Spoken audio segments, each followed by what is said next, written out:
زي النهاردة 27 فبراير الأرض لفت فيه أبطأ من العادي واليوم قصر أجزاء من الثانية. تعال أقول لك الكارثة دي حصلت إزاي وأهم أحداث زي النهاردة. زي النهاردة 27 فبراير سنة 2010 زلزال تشيلي المرعب بقوة 8.8 ريختر هز الكوكب لدرجة إنه غير محور دوران الأرض وأثر طول اليوم للأبد. وفي 27 فبراير 1506 الأسطول البرتغالي وصل لأغرب مكان على وجه الأرض، جزيرة سقطرى اليمنية اللي شجرها وكائناتها كأنهم جايين من كوكب تاني خالص.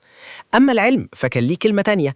في 27 فبراير 1932 اكتشفنا النيوترون، وفي 1953 العالمان واتسون وكريك فكوا شفرة الدي ان ايه وعرفنا أسرار جسم الإنسان لأول مرة.